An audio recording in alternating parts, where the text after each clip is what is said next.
Muito boa tarde, senhoras e senhores deputados. Vamos dar início à nossa reunião do Grupo de Trabalho Habitação. Já temos connosco hoje a entidade que vamos fazer a audição, por isso dou as boas-vindas à Associação de Alojamento Local em Portugal. Cumprimento o Dr. Eduardo Miranda, a engenheira Filipe Aguiar e o Dr. Martim Campos, que estão aqui connosco.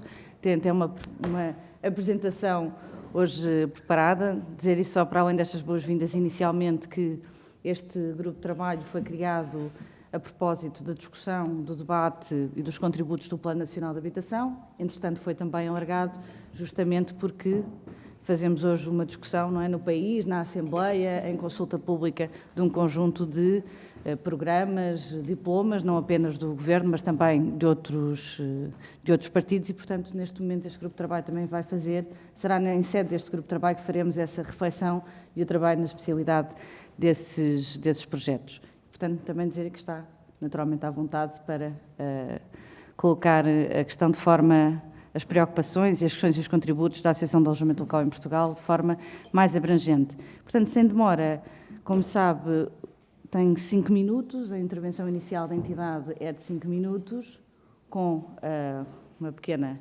tolerância da coordenação, mas de 5 minutos, depois caberá a intervenção de 3 minutos a cada grupo parlamentar e, no final, 15 minutos de resposta global, não individualizada a cada grupo parlamentar, mas global para responder a todas as questões. E passo-lhe a palavra, sem mais demora. Obrigada. Muito bem.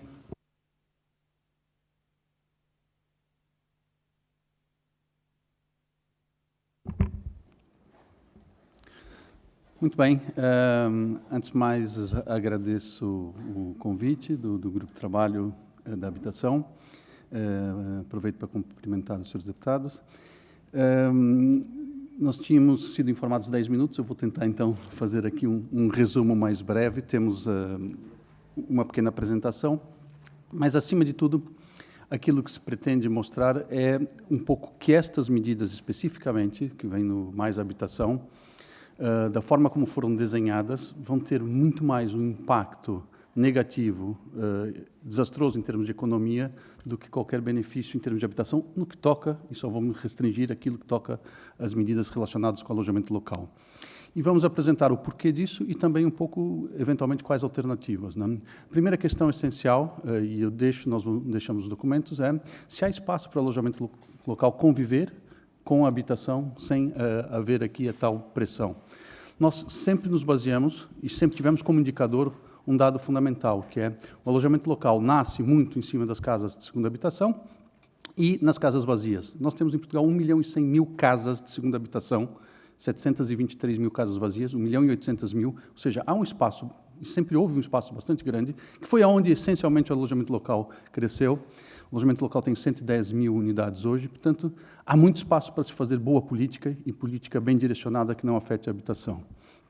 Do ponto de vista do alojamento local, também há este espaço, e nós entendemos isso porque a maior parte do alojamento local, ao contrário do que se fala, está fora. São dados públicos, 72% estão fora dos grandes centros, são essencialmente casas de férias, muito no litoral, na praia, segunda habitação. Em Lisboa e Porto temos uma situação peculiar, a maior parte são T0s e T1s, nas zonas históricas, com diminuta dimensão, e uma parcela também de segundas habitações de estrangeiros, que foram atraídos aqui, no caso, essencialmente por programas e benefícios, e também o próprio desenvolvimento aqui do turismo da cidade, né? Bom, por que o programa Mais Habitação pode matar aqui o alojamento local, e não é só em 2030? 3 áreas. Pode matar a curto prazo, e a nossa preocupação não é 2030, é já, com uma dupla tributação, já explico, com o poder dos condomínios de encerrar, sem razões aparentes, um alojamento local, e depois, sim, a médio prazo, com o fim das licenças. As consequências a curto prazo, e vocês têm aqui a análise, a questão da taxa extraordinária, o contributo extraordinário, não é uma taxa, esse contributo é absurdamente, eu diria quase abusivo ou coercivo, né? Eu não sei como é que foi feita a base desses cálculos, nós já fizemos a simulação para 2023, e ele, por um lado, é uma espécie de dupla tributação, né? A fórmula não faz nenhuma distinção, se eu estou aberto uma semana ou um mês, ou seja, é uma fórmula fixa, Ele não tem justificativa, porque ele fala numa externalidade. Quando eu tenho a maior parte das casas de segunda habitação, que nunca foram e nunca vão ser habitação, quando eu tenho outras, Lisboa, no caso de Lisboa, nós temos, desde que fechou o alojamento local, 50 hotéis que foram abertos, que estão essencialmente em prédios habitacionais e não tem esta taxa de externalidade. Eu tenho mesmo serviços que estão localizados em habitação, ou seja, como é que eu vou criar um contributo de externalidade se eu tenho até boa parte do setor que não tem externalidade e boa parte de outras áreas, até concorrentes diretas, que tem externalidade também, não? Esta fórmula se baseia essencialmente, vou deixar aqui só alguns exemplos para ver o grau de absurdo que isso chega, ou seja, estamos a falar em coisas como um T2 ou um T3, em qualquer lugar do país onde for aplicado, em qualquer zona de urbanística de pressão, a pagar 5, 7 mil euros, não? Isso inviabiliza. Uma guest house e um hostel, por exemplo, fechariam. Uma vivenda, e deixo só esse exemplo que está aqui, uma vivenda na Ericeira, por exemplo, estaria a pagar 20 mil euros, 16 a 20 mil euros de uma taxa, e eventualmente ter receitas de 12 mil euros se só operasse, como muitas fazem, durante o verão, durante 10 meses. Portanto, isso não só inviabiliza, como colocaria alguns em situação mesmo grave, não é? Depois, a questão dos condomínios encerrarem sem nenhuma razão objetiva. Isto é, para nós, todos os anos, estarmos à espera para ver se há uma briga de condomínio e se fecha um negócio, às vezes, de 4, 5 anos, das famílias dependem disso. As consequências a médio prazo, realmente, os 2030, sem nenhum critério de inovação, para nós é uma carta de encerramento do setor, não? E ainda condenam o setor à estagnação. Não se abrem mais alojamentos locais, isso é inédito. E nem sequer pode-se mudar, é a mesma coisa, os titulares, os proprietários. Isso é estagnar 42% do turismo. Significa que não entra mais ninguém novo, nem sequer muda de mãos. Isso era a mesma coisa que dizer que não abre nenhum restaurante e nem pode mudar a gerência até 2030. Como é que nós queremos ser líderes do turismo se o turismo morre praticamente com isso, a renovação, não? Bom, por que não pode nem deve matar o alojamento local aqui? Essencialmente o alojamento local, e é uma parte que não foi tida em conta, porque não faz parte dos dados oficiais do INE. Só com o Eurostat nós conseguimos agora, há 1 ano ou 2 anos, mas já era devido saber isso, que 42% das dormidas pertencem ao alojamento local. Isso significa que o grande impacto do turismo não é do alojamento local, dos hotéis, é daquilo que gastam os turistas. Se nós temos 42% das dormidas, uma boa parte daquilo que gera para a economia, todos aqueles PIBs, exportação, excedentes, vem do alojamento local. Uma fórmula mal feita, por isso, não mata só o alojamento local, mas mata também o próprio turismo, não? Depois, nós estamos a falar de um setor que não é, ao contrário do que se pensa, uma fonte de rendimento extra de proprietários. Na maior parte aqui, especialmente em Lisboa e Porto, isso é fonte de emprego, da vida deles. A média deles está em 40 ou 60 anos, alguns gastaram todas as suas poupanças na crise para criar um pequeno negócio. Nós temos aqui outros setores envolvidos. Só na limpeza, por exemplo, estamos a falar a nível nacional, mais de 12 mil pessoas envolvidas. Em Lisboa, onde essa taxa mataria quase todos de imediato, tem 1.300 pessoas full-time, ou seja, o equivalente a full-time, na limpeza que iriam para o desemprego, não? E o que é que se consegue com isso? Tendo em conta que 70% é fora, nas zonas de praia, não vejo nenhum benefício, porque essas casas nunca foram e nunca vão ser habitação. 2, tendo em conta que, mesmo em Lisboa, já há 4 anos, regulamentos específicos para conter zonas, tendo em conta que de 292 concelhos onde há alojamento local, só 4 optaram por fazer o regulamento, só sentiram necessidade 4 de fazer o regulamento, não se entende por que se passa por cima de todas as câmaras municipais, que é quem tem o conhecimento técnico e prático disso, né? Para finalizar, e a pergunta é possível encontrar aqui soluções que preservem a riqueza, o emprego que um setor que representa uma boa parte do turismo trouxe, e, ao mesmo tempo, não entrem em conflito ou evitem qualquer pressão da habitação? Nós trabalhamos nisso e acreditamos que sim. E qual é que era a nossa proposta? Daquilo que nós vimos a maior parte do alojamento local já está fora desta guerra da habitação, apesar de que todo o discurso está em 5 ou 6 freguesias de Lisboa e do Porto, que isso representa uma pequena parte do alojamento local. O que é que nós propomos aqui? É um compromisso importante e grande para o setor, que é, para de vez tirar esta rota de colisão, que, como nós já vimos, é uma parte pequena do alojamento local. O alojamento local tem muito para crescer sem afetar a habitação, ou nem precisa crescer, desenvolver-se e renovar-se. É um pacto de sustentabilidade com a habitação, que ao invés destas regras destruidoras, dizermos que não se abre alojamento local em imóveis que estavam afetos ao arrendamento nos últimos 2 anos, porque este é o elo mais fraco da habitação. Todos sabemos que esse é o elo. Se perguntar sempre, a questão tem a ver com os despejos, com o aumento das rendas. Portanto, este é um dos compromissos nossos. Segundo, alargar as competências das câmaras municipais. Vou ter que pedir que termine. É isso, alargar as competências das câmaras municipais e, portanto, permitir que elas façam a gestão e dar mais instrumentos de sustentabilidade, ou seja, permitir que eles criem zonas de sustentabilidade antes de chegar no ponto crítico, antes de chegar nas zonas de contenção. E, por fim, mais importante também, um terceiro ponto, é limpar os registros inativos e fantasmas. As zonas que mais fala Lisboa e Porto, em Lisboa, 50% dos registros estão inativos. A Câmara fez um levantamento agora, dos 18.700 apartamentos, só 7.200 estão ativos. A oposição de Lisboa disse, não, esse número não é correto, são 9.800. Significa que ainda há 9.000 que estão inativos e fantasmas. Por que nós vamos ter medidas desproporcionais, destruir um setor, se nós temos 9.000 que não estão a trabalhar e podiam ser incentivados ou levados a migrar para a habitação? E, portanto, com essas 3 linhas, o que nós queremos mostrar essencialmente é que há outros caminhos que não sejam a destruição, é preciso conhecer o mercado, o setor, é preciso analisar o impacto, é preciso conversar com as associações, com quem está no terreno, é preciso conversar com os municípios, mas há outros caminhos que podem permitir uma convivência saudável entre habitação e alojamento local. Muito obrigada. Obrigado. Como a Associação de Alojamento Local tinha sido informada que eram 10 minutos, demos assim uma tolerância Obrigado. grande. Não se preocupe com isso. Um exercício. Não, naturalmente também é enriquecedor para a discussão que tínhamos ouvido a totalidade, naturalmente, da sua apresentação.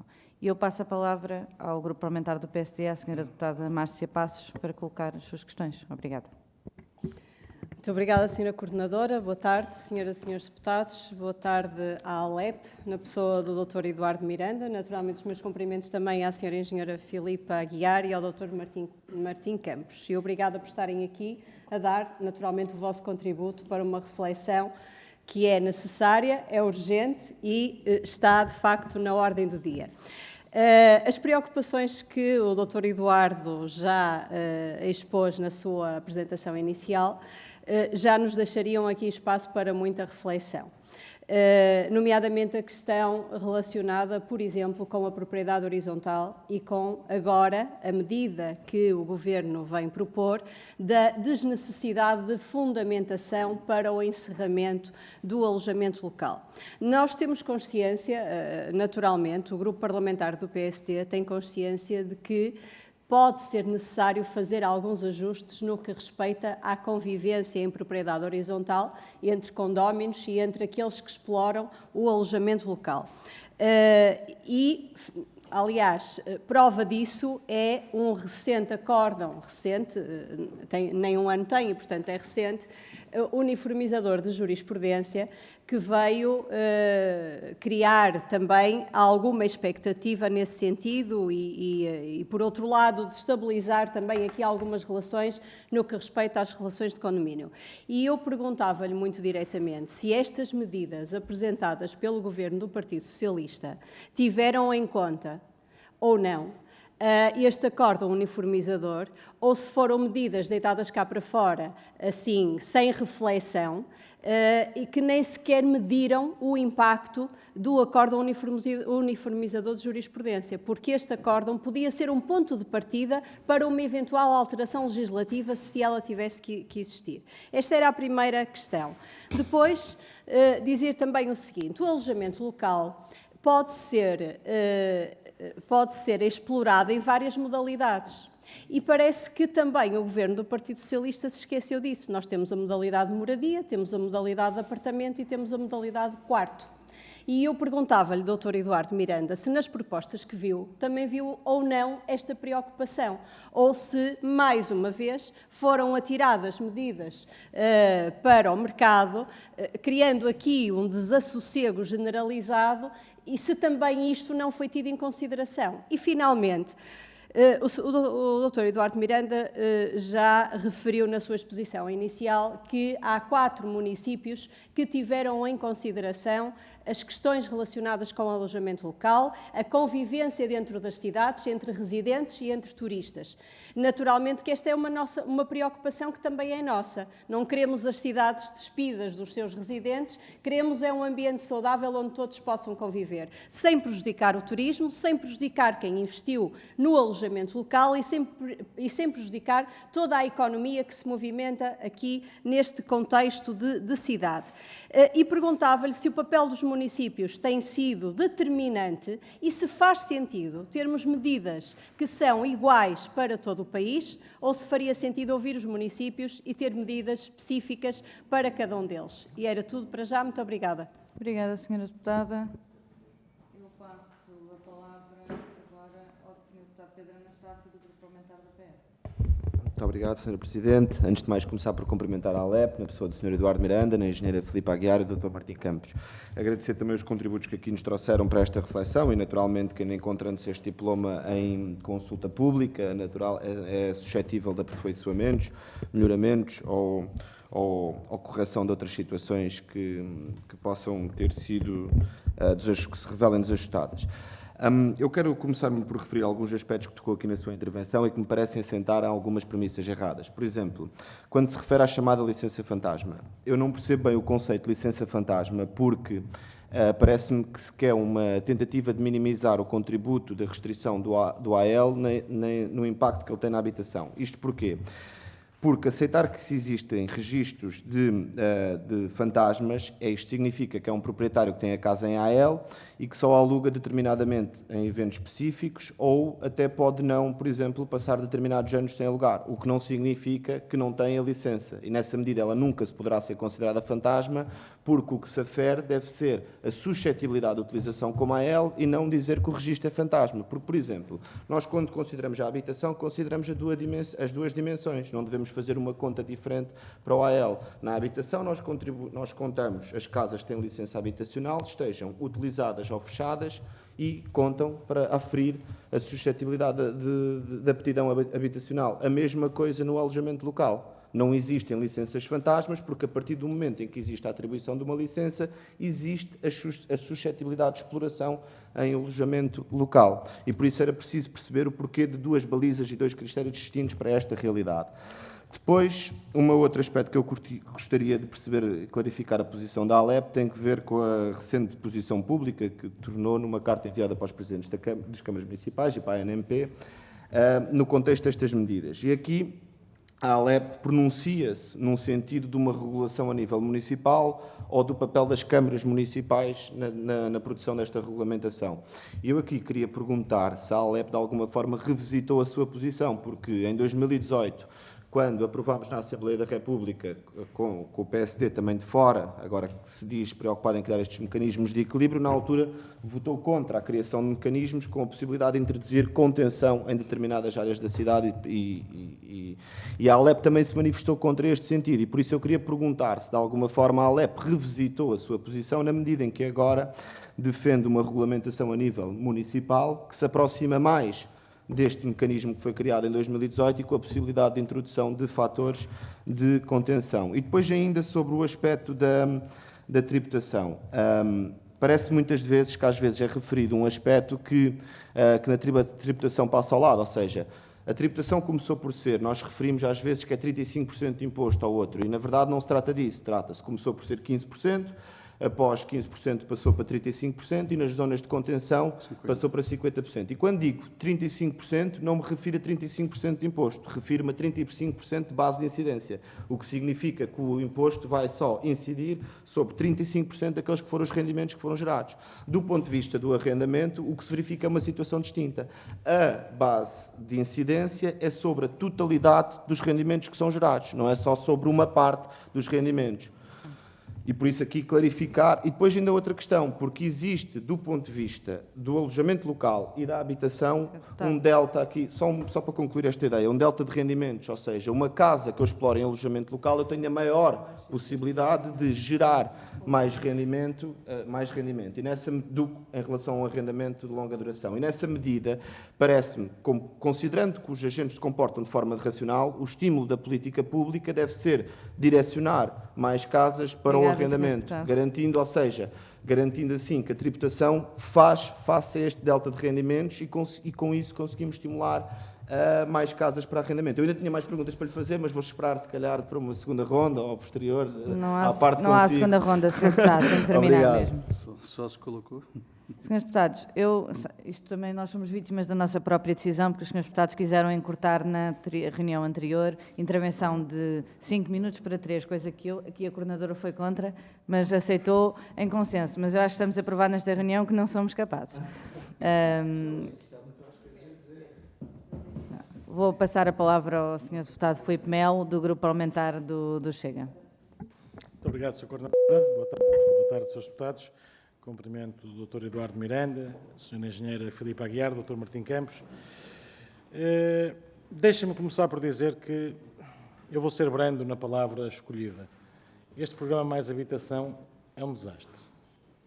Vou ser muito brando. Eu teria algo muito mais forte para dizer, mas ficamos por aqui. Eu ouvi governos anteriores, câmaras municipais, em tempos, a agradecerem ao alojamento local.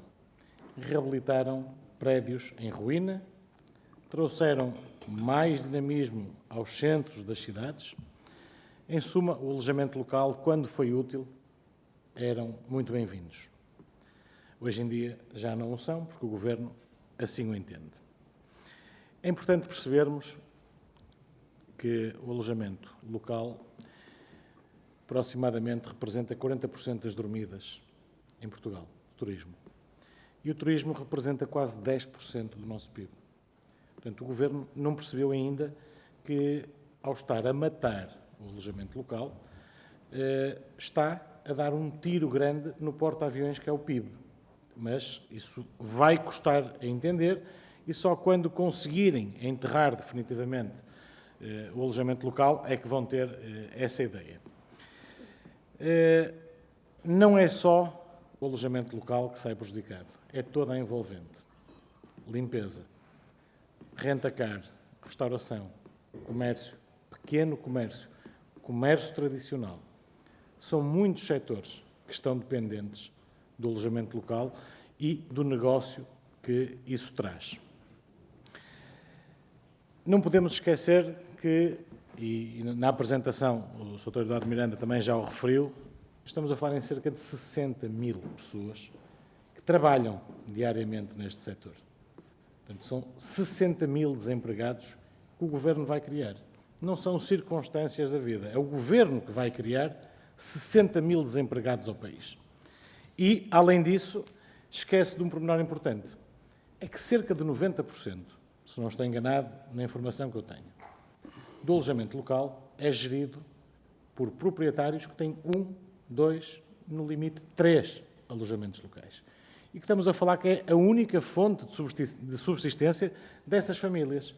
E, para piorar isto, é importante dizer que, muitas vezes, para criarem o próprio alojamento local, são as poupanças de uma vida. Há pessoas que trabalharam uma vida inteira para conseguir restaurar um prédio, para transformar em alojamento local, para ter daí a sua única fonte de subsistência. Portanto, eu acho que aqui já resumi muita coisa e vou concluir com uma questão que peço ao Sr. Eduardo Miranda que me responda só sim ou não, se concorda com a minha afirmação. Este Governo Socialista matou o alojamento local e pôs em coma o turismo nacional. Muito obrigado. Obrigada, Sr. Deputado. Tem a palavra o Sr. Deputado Bruno Dias, do Grupo Parlamentar do PCP. Muito obrigado. Boa tarde a todos. Quero começar por cumprimentar a delegação da ALEP e agradecer o testemunho que transmitiram a esta comissão e a este grupo de trabalho. eu gostava de colocar as seguintes questões. A primeira pergunta que eu gostava de fazer é uma pergunta que já fizemos na altura ao então Ministro da Economia, o Pedro Cisa Vieira, que foi, digamos, um pouco evasivo na resposta, procurou evitar uma resposta concreta e, por outro lado, o atual Ministro das Finanças, na altura, deu uma resposta mais objetiva na opinião dele. E a pergunta é se é possível existir turismo a mais numa cidade. O atual Ministro das Finanças já na altura tinha dito: não sei o que é turismo a mais. Naturalmente, na altura estava noutras funções, estava como Presidente da Câmara Municipal de Lisboa. E ele afirmou: não sei o que é turismo a mais. E foi numa altura em que a Câmara de Lisboa mantinha uma orientação política relativamente à qual eu gostava também de ouvir a vossa perspectiva. Isto é, o balanço que da vossa parte é possível fazer. Nós fazemos o nosso, mas nós gostávamos de vos ouvir sobre o balanço que fazem da forma como se aplicou durante anos o regime de atividade de alojamento local e a abertura de estabelecimentos. Ou seja, durante anos, aliás, ainda hoje o regime é de comunicação prévia, nos termos da lei. Há um conjunto de medidas legislativas que foram adotadas em 2018, já foram aqui faladas. Foi preciso colocar alguma, eu diria, procurar disciplinar algumas situações, como, por exemplo, o facto de até então se poder abrir um alojamento local, transformar uma casa, um apartamento, um terceiro direito, um terceiro esquerdo, num alojamento local, mesmo que isso fosse à revelia contra a vontade dos condóminos. A partir de 2018 isso passou a ser obrigatório. Passava a ser essa a apresentação da ata dos condóminos, e está na Lei 62 de 2018. A Lei 62 de 2018, até posso dizer o artigo. Peço desculpa? É só para os hostels, mas pronto. Acabe, eu faço depois, desculpa. Sim, peço imensa desculpa. Ora bem, a questão que se coloca é, a partir do caso, que eu estava-me a referir a estabelecimentos que são essencialmente dormitórios, que passaram a ter o nome de hostels, ainda temos aqui em Lisboa. Hoje de manhã, na rádio, na TSF, falava-se do caso de coletividades centenárias até, e muito antigas de Lisboa, que foram desalojadas para dar lugar a estabelecimentos tipo hostel, o caso aqui bem próximo, aqui na Rua da Bica de Duarte Belo. E essa experiência, qual é o balanço que fazem? Porque há um aspecto que eu penso que é importante sublinhar. E quando não é dito ou quando não é considerado, quando não é recordado, torna o debate muito enviesado e muito pouco rigoroso, que é a ideia de que o alojamento local é igual em toda a parte. E as implicações e as consequências, que se chama as externalidades, é tudo a mesma coisa. Estejamos nós numa aldeia na Serra ou estejamos nós no centro de Lisboa ou no centro do Porto. As experiências são diferentes, o impacto é diferente e eu diria, digamos, a presença concorrencial das cadeias hoteleiras e das multinacionais da hotelaria é diferente também. E, portanto, uma coisa é o alojamento local que dá vida a uma aldeia do interior, outra coisa é o alojamento local a par das cadeias de hotelaria e das multinacionais que colocam essa realidade completamente diferente. Obrigada, Sr. Deputado. Termino só com esta pergunta sobre as licenças fantasma que mencionou. Gostava de pedir que nos pudesse esclarecer que situações são essas e quem é que as pode identificar e fiscalizar. Julgo que há a ASAI e as autarquias, mas dirá na sua perspectiva qual será a resposta. Obrigada, Sr. Deputado. Entretanto, vou passar a palavra ao Sr. Deputado Carlos Guimarães Pinto, da Iniciativa Liberal, que não estava no início, mas que, entretanto, está aqui connosco, portanto, passo a palavra já. Muito obrigado, Sra. Coordenadora. Cumprimento os responsáveis da ALEP e vou tentar cumprir os 3 minutos, já que fui um dos dos que sugeriu e aceitou que esse tempo fosse reduzido. Não estou satisfeita com isto. Portanto, senhora, duas perguntas. Podemos alterar agora. O objetivo foi dar mais tempo às pessoas que viessem cá também.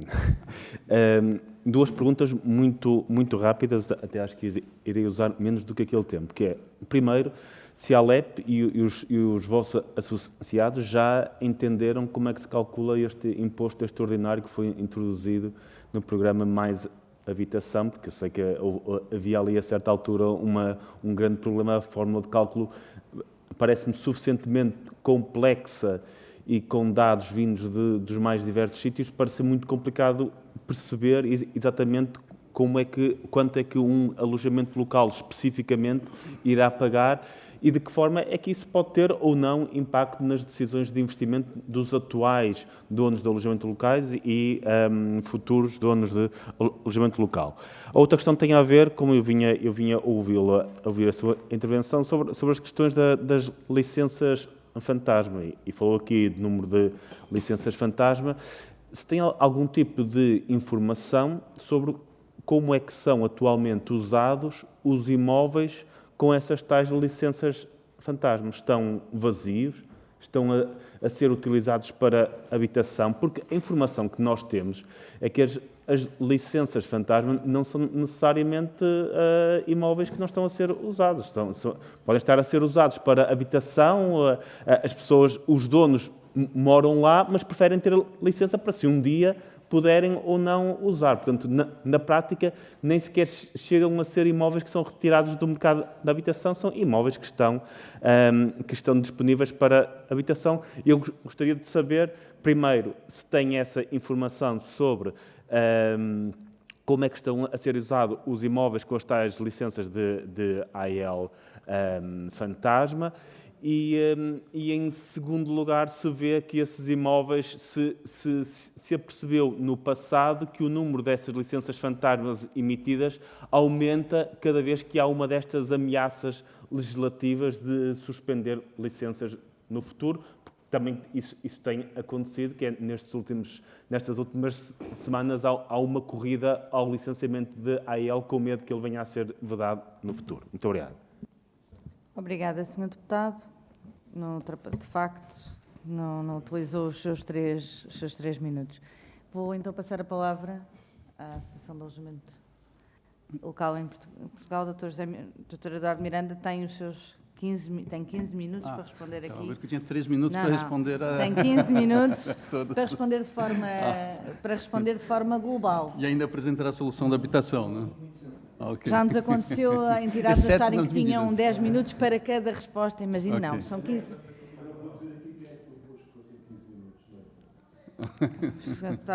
É verdade, tem a agradecer. Então, E tem a agradecer nós temos a agradecer à Iniciativa Liberal os 3 minutos. Não, tem de facto 15 minutos, mas na verdade o nosso limite é que às 3 da tarde, nesta mesma sala, creio eu, reunirá a Comissão de Economia. Portanto, na verdade, esse é também o nosso limite real, que corresponde praticamente aos 15 minutos. Tem a palavra. Está bem. Bom, eu vou tentar responder a tudo, talvez agrupando alguns assuntos. Vou começar pela questão dos condomínios, que foi a primeira pergunta que colocou, não? Em relação ao acórdão. O que é que acontece? Nesta medida, é estendida a possibilidade de se encerrar um alojamento local por decisão da maioria da permilagem, sem nenhum motivo aparente, ou seja, por pura decisão, mesmo daqueles, não é dos novos, daqueles que existem. Mas a lei já tinha, e aí depois ainda vou responder a sua pergunta a seguir, que é, a lei já tinha previsto em 2018 a possibilidade da oposição dos condomínios, que é, quando há um problema efetivo, reiterado, isso graves, pede-se à Câmara Municipal o encerramento, a Câmara Municipal abre um processo de mediação e depois toma a sua decisão.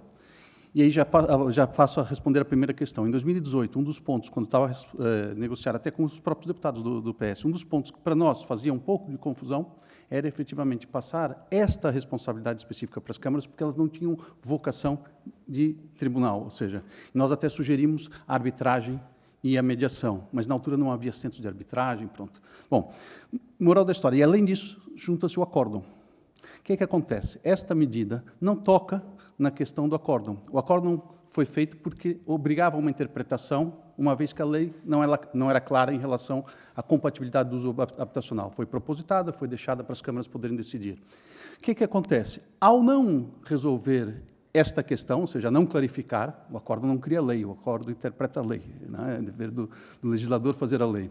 Criou-se 3 vias de encerramento do alojamento local após essa medida. A primeira, por maioria da primilagem, sem justificativa nenhuma. A segunda, por maioria do condomínio, por dados concretos de isto, e se a Câmara assim o comprovar, que nós não temos nada contra, mas mantém-se a terceira, que é qualquer condômino, mesmo que não tenha maioria na permilagem, mesmo que não tenha maioria no condomínio, se quiser, pode na mesma ir para o tribunal, e como o acordo não está resolvido, quase de certeza. Isto, para nós, não é resolver os problemas, é criar um problema de conflitualidade gigantesco, é incentivar a conflitualidade. Né? Aquilo que nós, sim, sugerimos, e aí dou o braço a torcer, que é a oposição funcionou. Funcionou porque as câmaras, o Porto montou a figura do provedor e do mediador, Lisboa está indo no mesmo caminho, nós até disponibilizamos ajudar a pôr árbitros e mediadores especializados. O que acontece? Em 4 anos, nós tivemos qualquer coisa como 80 ou 100 pedidos, está no relatório da Câmara de Lisboa, dos quais 30 ou 40 tinham efetivamente a ver com a L, dos quais resultaram em 6 ou 7 cancelamentos. No Porto, a mesma história, foram 30 pedidos de cancelamento, ou 40, que resultaram em 10 ou 12. São gratuitos, rápidos e fáceis.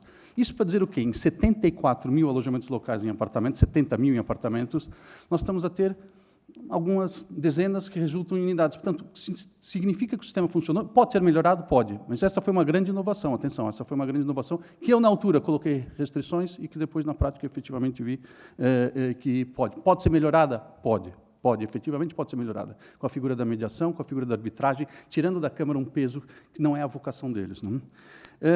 Depois, a questão dos municípios.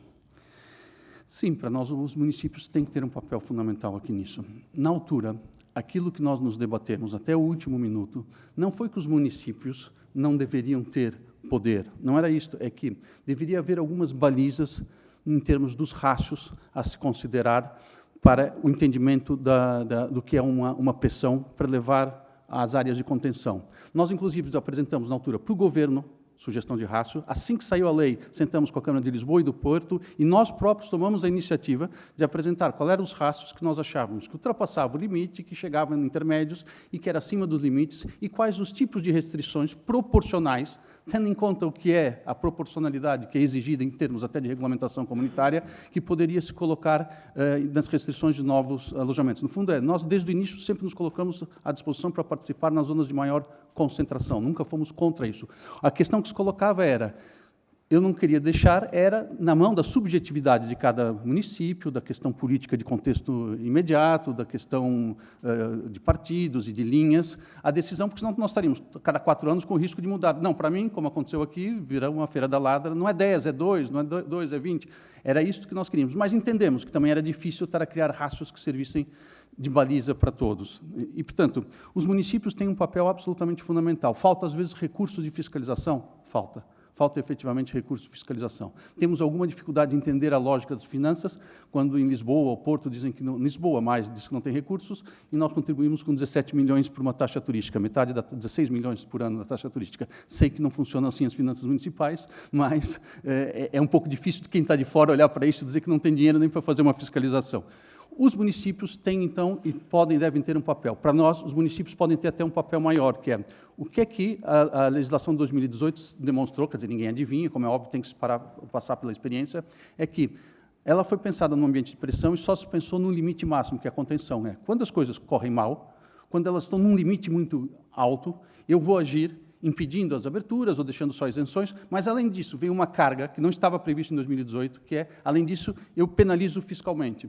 Algumas câmaras municipais não queriam fazer isso. Eles disseram, eu quero gerir meu território, eu quero fazer contenção, mas eu não quero aquelas pessoas que investiram levarem com um agravamento fiscal só porque estão do outro lado da rua. Dou um exemplo. Na Lousa, temos a aldeia do Talasmal? Talasmal. Querem fazer uma reabilitação da aldeia inteira, acho muito bem. Querem que o alojamento local ajude, e os outros, mas não querem que tudo vire turismo, acho muito bem.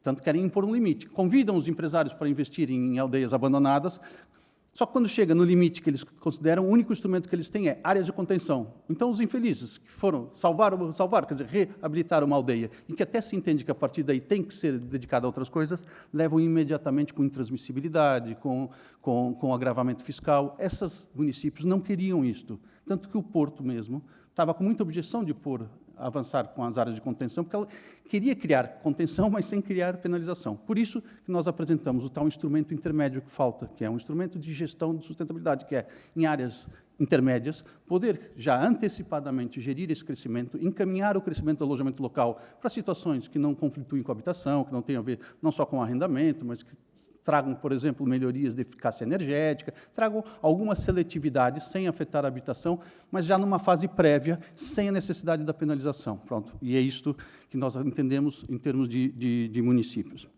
Licenças fantasmas, que acho que é um produto comum. Talvez o termo fantasma é um tema, né, a Câmara Municipal utilizou. Nós, tecnicamente, temos 2 tipos de licenças inativas. Em Lisboa, por exemplo, são 21 mil registros, 18.600, salvo erro, 200, são registros de apartamentos e moradias, casa inteira. E é isso que é monitorizado nas plataformas. Nós monitorizamos, há 4 fontes de monitorização. A Câmara Municipal utilizou uma, o PS utilizou outra ali. Essas fontes todas estão a bater nas mesmas teclas. A nossa fonte é uma, a Airbnb, a Inside Airbnb, eu não sei qual foi que o PS utilizou, que ativos, ou seja, que estão a anunciar nas plataformas em busca de turistas. Em Lisboa não existe alojamento local sem estar nas plataformas, não existe isso de conversa da porteira, não existe, é 90 e tal % das reservas, são de 7.200 a 9.800. Vamos dar os 9.800 que o PS colocou, não faz mal, sobram 9.000. O que é que são esses 9.000? 9.000 não estão a atuar no mercado de curta duração, ou seja, do turismo. Há 2 grandes situações aqui, a pergunta acho que foi ali da Iniciativa Liberal. Há 2 grandes grupos aqui. Há o que nós chamamos propriamente dos fantasmas. Né? O que é que são os fantasmas? Foram aqueles que se registraram e nunca tiveram em operação. E aí sim é um efeito direto dos anúncios da suspensão. Aliás, qualquer curva é fácil ver, qualquer um que pega no gráfico, nós temos, se precisarem. Cada vez que se anuncia, é uma coisa que se calhar não foi pensada, não foi prevista, mas acontece, que é quando eu digo, atenção, isso daqui tem uma grande rentabilidade, é o melhor negócio do mundo e nós vamos encerrar daqui a 1 mês, ou 2 meses, ou 3 meses.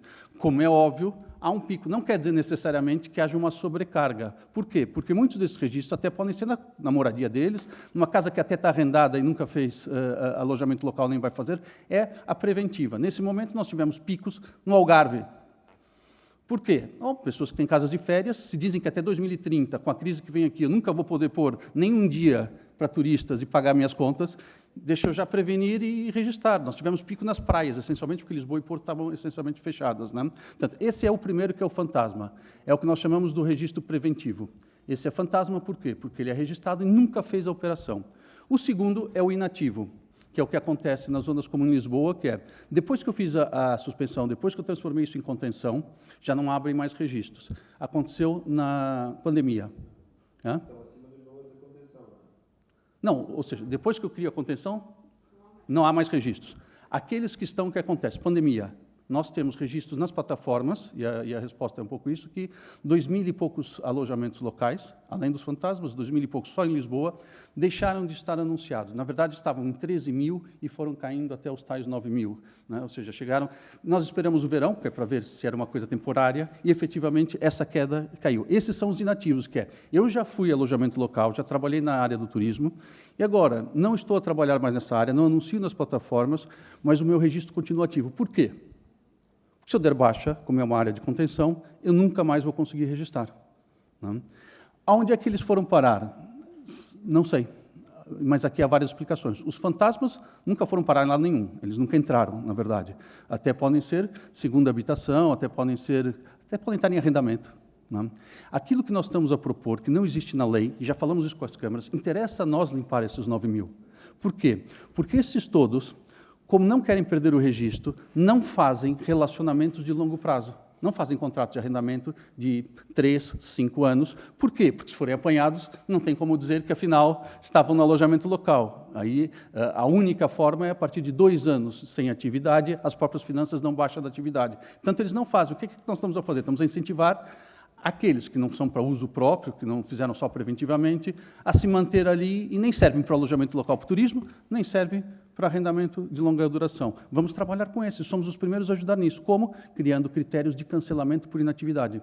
E aí temos que criar alguns critérios e regras a dizer quem não tem operação, quem não tem faturação, por exemplo, um deles, quem não tem faturação durante um ano inteiro, é um exemplo que demos, mas há outras formas de fazer isso, não tem atividade. Fizemos até outras propostas junto da Câmara Municipal. Por quê? Interessa a nós limpar estes 9 mil, interessa à cidade libertar esses 9 mil, se calhar alguns não servem para nada porque é casa própria, mas se calhar alguns milhares que estão ali, que ao invés de fazerem contratos de média duração, 1 ano, 2 anos, podem querer fazer de 3 ou 4 anos se forem incentivados, né? E aí não temos nada contra o incentivo para quem faz contratos e aquela história de não ter impostos, né? Depois, quanto à tributação.